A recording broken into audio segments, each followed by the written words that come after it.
Kathy. Welcome to the Colorful Homeschooler Podcast, where we parlay on productivity, personality, passions, education, and theory. I'm a lover of Jesus, a wife of 20 years, and a homeschool mama of 4 special needs boys who keep me constantly active. I'm so glad you're here to join me. Pull up a chair. There's space for you at this table. Hey, welcome back, my friends.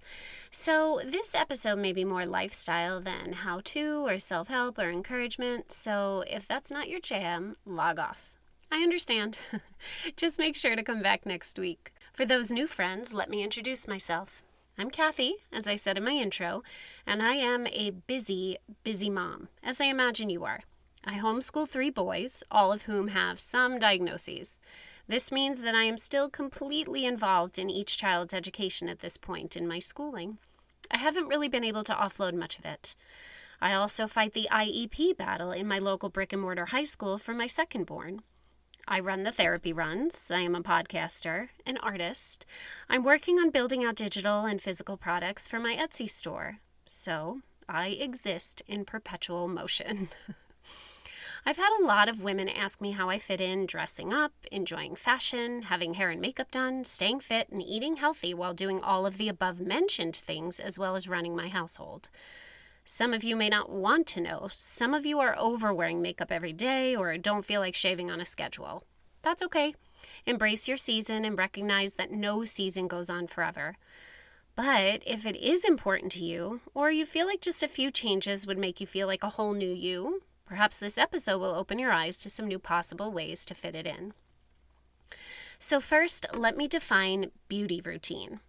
I do not do everything that a woman can do as part of such. The definition of a routine is as follows: the usual series of things that you do at a particular time. So therefore, a beauty routine will be defined as that series at particular times in regards to the elements of beauty that are important to you. If I named all of the beauty categories, which of these are important to you? There's the categories of hair, makeup, skincare, fitness, fashion and clothing, nails, and accessories. Under each of these wide categories, there are some smaller ones, and remember, every one of these is personally definable. You may have no desire to get comfortable with colors, as I am, just like I don't need to know how to do a perfect cat's eye on the regular. Each of these categories should be made your own. Okay, starting with hair. I have a lot of curly hair. It is not thick, but it is a lot. When I was growing up, this was not so on purpose. I'm a child of the 80s, and every makeover movie where the nerdy girl becomes popular to win a bet, become a princess, or because someone is killed by choking on a jawbreaker, what happens? Come on. Her curly, frizzy hair gets straightened and shiny. So the messaging was quite clear. Straight and shiny, perfect and popular. Curly, nerdy and reprehensible. Yikes. So I did it. Straightened my hair every morning, sitting in my hallway on the hardwood floor in front of a full-length mirror using a diffuser and a round brush. I braided it. I pigtailed it. Anything to master these crazy curls. Then, in college, a friend gave me a spiral perm. For all of my 18 years, I had been trying to get away from my curls, and my friend, betrayal of all betrayals, enhanced them. I was furious and mortified, but it forced me to learn how to take care of curls differently. I experimented with products, different clips, different hair accessories, different styling techniques. And it changed my hair life. I love my curls now. When I get my hair colored, my stylist straightens it so we can see all of the depth of the color, and that's about the only time that it's straight. So how would I fit in caring for my curly hair? It does have specific needs. Curly hair is dry. That's what causes the curls. It is underproteinated. Coloring dries it even further. So I do purchase Olaplex shampoo and conditioner regularly. I have it on subscription, which helps me not to have to think about it. I shampoo only after my running days, which is 4 days a week. I condition every day and comb it through from the ends up to the roots. I also do a conditioning mask at least once a week. If it's super dry, like in the depths of winter or middle of the summer, I might do it 2 to 3 times a week. I usually do it on Wednesday morning for the one time a week, but I do have to remember it. Wednesday is when I have the least amount of morning requirements. I was considering doing a morning routine episode. Let me know if anyone would find that helpful. I also don't have a loyal mask that I use. I go back and forth between the Olaplex mask and the K18 mask. I look for quality ingredients, and it has to be specifically made for curly hair. Always. To tame the insanity outside of the shower, I use a leave-in conditioner 3 times a week, also Olaplex, and then my other 2 steps every day. These are a curl cream. I am not loyal to one of these. Whichever is on sale and has worked for me. I'll try a new one once, but I ditch it quickly if it isn't providing my desired outcome of well-coiled curls. I really love Shea Moisture's Curl Enhancing Smoothie and also Taraji P. Henson's Curl Cream. Curls for Days, it's called. Those are my 2 favorites, and I do return to those quite often. But I'll also use Herbal Essence's Curl Cream if it's a tighter month. There are places in my hair care that I can skimp, and those places I really would rather not. I apply the leave-in conditioner, and then I move on to after-shower face and skincare. I then do the curl cream, and after each step, I scrunch my curls in the mirror while moving my head several different ways to make sure each section of my hair is forming curls the way I want it to. After I get dressed and everything is over my head that needs to be, I then put in my gel and scrunch it again. Then I usually don't touch my hair again while it is air drying. This is second nature to me at this point, so I don't put any clips or hats or anything on my hair until it's almost completely dry. I used to spend extra time at the end with protective spray and a curling iron for any pieces that weren't perfect. That was in my 20s, and it has gone the way of the dinosaur. Now I've come to accept some level of imperfection, so, be where you're at. I get my hair trimmed and colored once every 6 to 8 weeks, and this has worked well for me. I do ask for a deep condition during some of my harsher coloring days, if I'm getting a double process or if I'm putting on a color that I know has broken some ends in the past. Again, like I said, curly hair is dry and coloring is also drying, so I'm consistently staying on top of the moisture. I make my appointment for my next hair coloring and cut when I'm at the hairdresser's, so I don't have to think about it in between. It's already scheduled. I have a good relationship with my hairdresser. I've been with him for 6.5 years. And prior to that, I had been with my person in New York for 20 years approximately. So I am pretty loyal to my hairdresser. If they can give me what I want, why am I going to switch, All right, how about hair that I don't want? I shave my legs and my armpits on a schedule, even in the summer. I shave Sundays, Wednesdays, and Fridays. I had my armpit hair lasered 20 years ago before my wedding. Although it came back, the laser did take care of any shadow, and I don't have to shave it every day anymore. So that money was super well spent for me. I loved it. I did buy the package that you have to buy, so I went 6 or 7 times. I don't remember, every 2 weeks or so, maybe every month.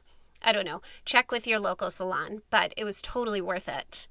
I used to wax every 5 to 6 weeks, but I don't have to do that anymore. It just doesn't grow back that fast. So I make an appointment about every 8 weeks, or honestly when I see that I need it. I use at-home wax for certain areas, and for others I must go to the salon, but not as scheduled with that one. So while some things need to be super disciplined and planned, some things don't. I find the places for wiggle room in each part of my routine. How about skincare? That's always been so important to me. Even as a teen, I had very regimented skincare routines.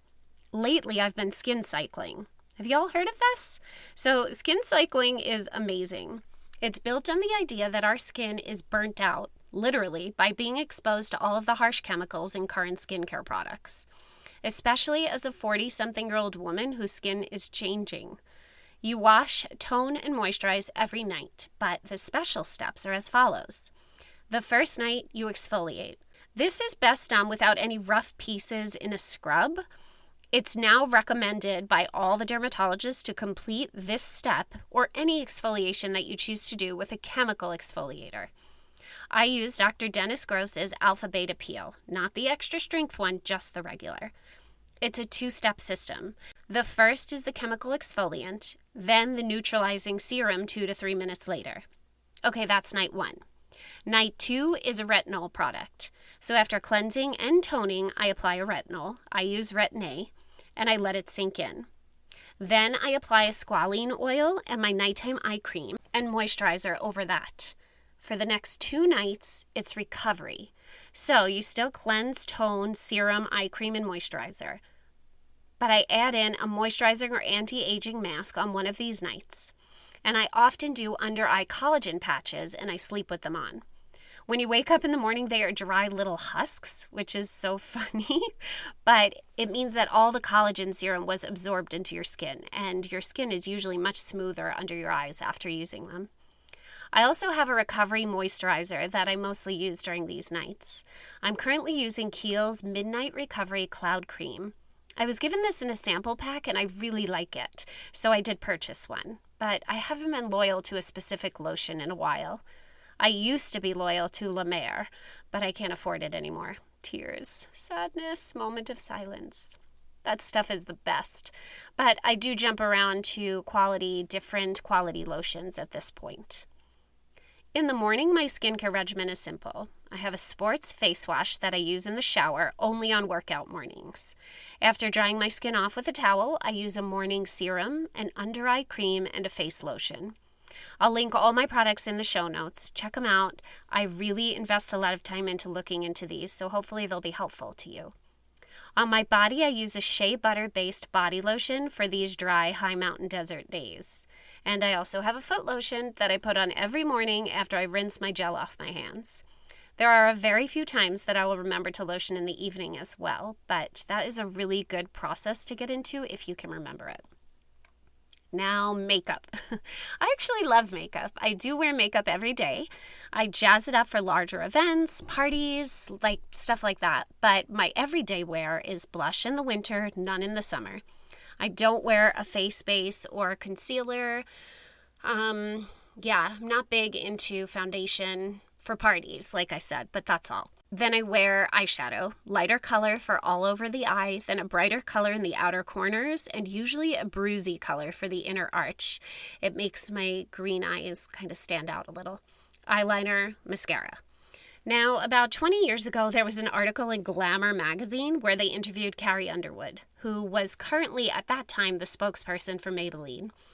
They asked her how she got such beautiful lashes, and she said she does 3 coats of mascara, all different brands and different wand types. So I started that practice then and never changed. So I do 3 swipes of mascara, allowing each application to dry prior to applying the next one. I've lately been incorporating a colored one as my last coat. It's a bright blue. But since the first 2 are blackest black, it doesn't show colored, but for some reason it gives my green eyes that pop that we all look for, and that kind of makes me feel confident when I see it. So I've been enjoying that new practice. It's like sneaky blue. So all told, this full makeup application takes me about 10 minutes, during which time I'm also getting dressed and making my bed, doing my hair, and lotioning my feet. I have a specific order that I do everything in, so I make it as efficient as possible. Also, I wanted to add in, as far as skincare goes, I do exfoliate my body in the shower 1 to 2 times a week. So I do make sure to do that as well. For a while, I was using a coffee scrub for this, and I liked the feel of that a lot. I have no sense of smell biologically. I just don't have one. But my husband said it smelled nice. So it had almond and shea butter in it, almond oil and shea butter. And it was a coffee ground mixture with some essential oils that made it smell nice. And I rubbed that in along with my loofah sponge to exfoliate my body skin. Okay, here's my order now that you've heard the deeper explanation. I step out of the shower and dry off. Start a podcast to listen to. I leave in condition on the days that I use it.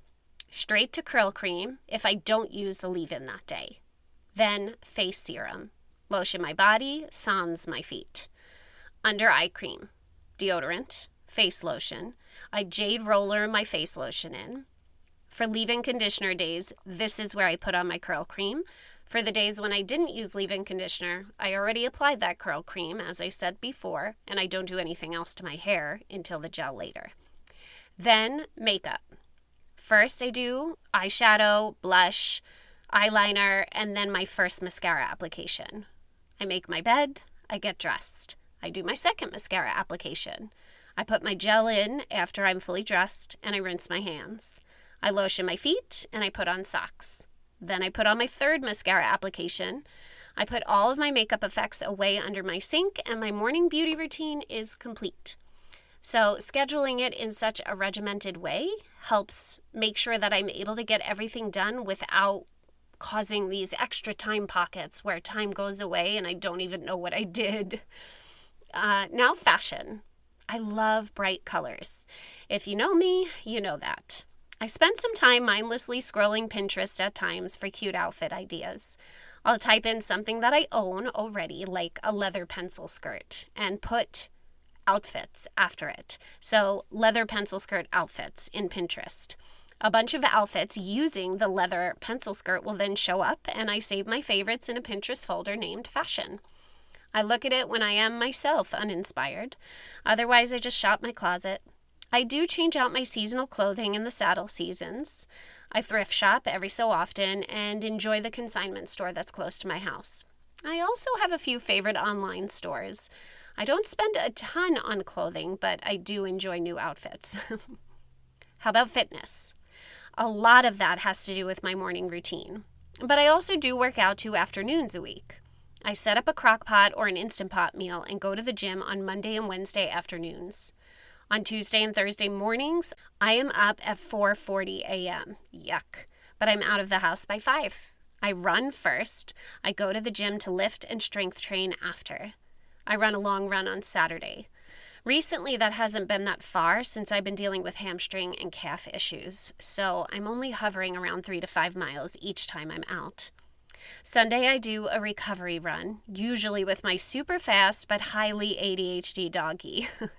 She will have me in a full sprint for a few blocks and then stop to go to the bathroom or smell for a squirrel. It's endlessly variable. That's my weekly fitness routine. Because of this, I am often dressed in workout clothes on Monday and Wednesday for that afternoon workout to minimize the excess time in the gym.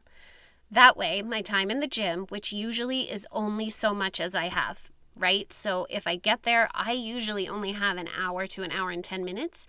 I don't have extra time. So I want to spend my time in the gym actually working out, not changing in and out of clothing. A lot of making that possible has to do with meal planning around this schedule. I do use my crock pot and Instant Pot pretty consistently each week. Or I chop the veggies the night before so it's a quick and easy preparation. My husband works remotely, so when he can, he jumps in to help out as well. He also knows this workout schedule of mine, so he tries to be available on those days when he can. Nails? Not much to report here. I don't do anything to my fingernails. I cut them once a week on Thursdays. I don't polish them, and I haven't for a long time.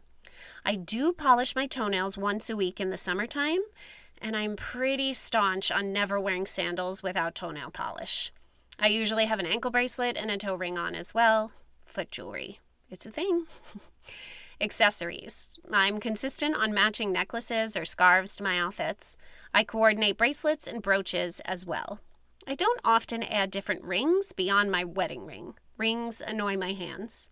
I always have my Garmin Watch on, which I use to track my running, strength training, cardio classes, and walking.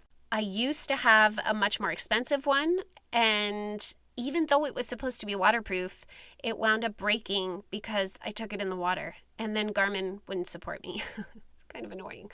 So I purchased a Venu SQ2, which is a lower grade of their watch, but I've found it excellent. It still has workouts that I can track with the watch. It still tracks everything that I need it to track, and I'm a big fan of that watch. Having enough features where I get what I want, but not too many where I'm paying unnecessarily for things I won't use. So I'll link that one in the show notes as well. I only take off my Garmin watch for extremely dressy parties and the like. If I put any clips or hair jewelry accessories in, it will match my outfit as well. I personally do not mix silver and gold jewelry. That was drilled into me young, and even though I know it's changed, I'm still there. I think I've covered all of my beauty routines that I consistently take part in. Was that helpful? When I say it all at once in this podcast, it might sound like a lot, but I've built these systems up so that I don't even think about the next step anymore. I talked a bit about systems in episode 1, where I talked about setting goals for yourself. Check that out if you need a refresher. Systems are a game changer. They are schedules that you put in place so you don't have to think about it anymore. Like I explained that I shave on certain days of the week. Well, I know when I get in the shower for those days, I'm not going to wind up forgetting because I'm so used to the fact I shave on Wednesdays, Fridays, and Sundays. The end. That's it. It's important not to overload yourself either. If you want, set it up for yourself to make one change to make yourself feel more confident, more put together. When that one's comfortable for you, make another one. Make it work for you. Maybe nails are important to you, maybe hair. None of us are the same, so I shared all of this with you so you would see a way that some of these things are possible for you also. You're amazing just as you are. Glow up only if you want to or if it sounds fun. As always, dear listeners, share me with a friend. Leave me a written review. I so appreciate that. Check out the links in the show notes. These are affiliate links, so I get a few pennies, but it costs you nothing extra. Thanks for looking at these and helping my small business and my family. Join me every Tuesday for new episodes and email me or hit me up on Insta. Remember all, I believe in you.